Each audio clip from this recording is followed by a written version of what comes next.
Hey guys, Matt from Soundrolling.com. Wanted to do a little chat about dBA, and that's decibels but with an A weighting. And the A weighting is to basically mimic how our ears perceive loudness of different frequencies at the same level. We don't treat all frequencies at the same level with our ears. We're attuned slightly differently. The common reference for pretty much all audio equipment that I know of anyway is 1 kilohertz, and everyone seems to reference beyond that.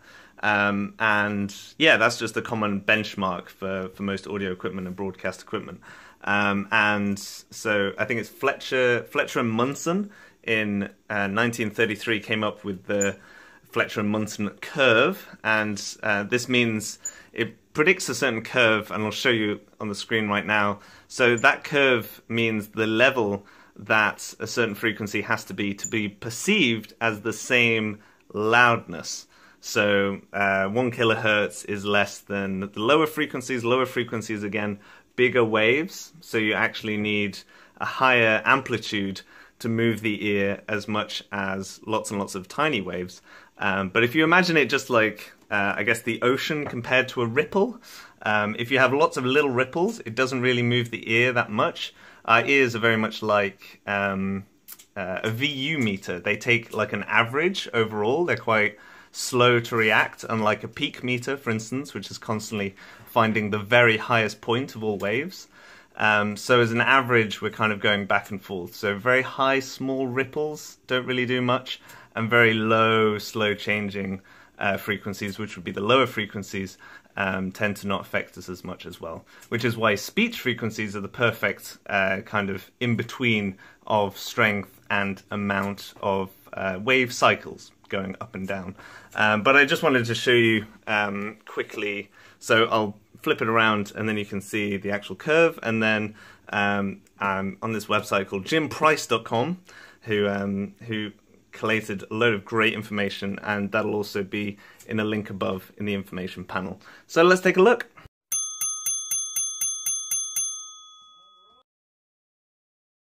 Okay, so now you can see on jimprice.com's website, no relation to me, by the way, this is the reference level from the Fletcher and Munson curve of 1933, and in this case 0 is from the threshold of hearing. And again, we're in a logarithmic scale of decibels. I can do a separate video of it because decibels are essentially a very small amount of sound pressure level, and even in newtons as well, which is kind of a force. But without trying to make this too complicated, we can then scroll down, and he does a great little chart where this is the reference. So the reference of just hearing something at 0 dB. Which is the threshold of hearing. If you wanted to make 10 hertz at the threshold of hearing, you would actually have to turn it up 70 decibels. And every time you go up 10, you're doubling. So 10 is double, 20 is quadruple, 30 is 8 times, 40 is 6 times, 60 times? No. 40, then it's like 80 times. Yeah, it goes so on and so on and so on. So this gives you a great example overall. Again, you have to take all these measurements with a pinch of salt in the real world because they're probably actual like clean sine waves, and so there's no other kind of audio anomalies that happen with things like masking and everything else like that. So hopefully that gave you a kind of quick introduction to dBA weighting and why A weighting is there and why we use A weighting, because it better represents how our ears hear frequencies. Again, a lot of these kind of individual sine waves, again, it's all kind of theory based. It gets very complicated when lots of different frequencies are kind of mixed together because the amplitudes vary and cancel each other out and all sorts of mad stuff. But it's nice, yeah, it's just nice to know that basically you're never, when you're mixing and things like that, if it can help with final mixes, just to know what frequencies you can put in there.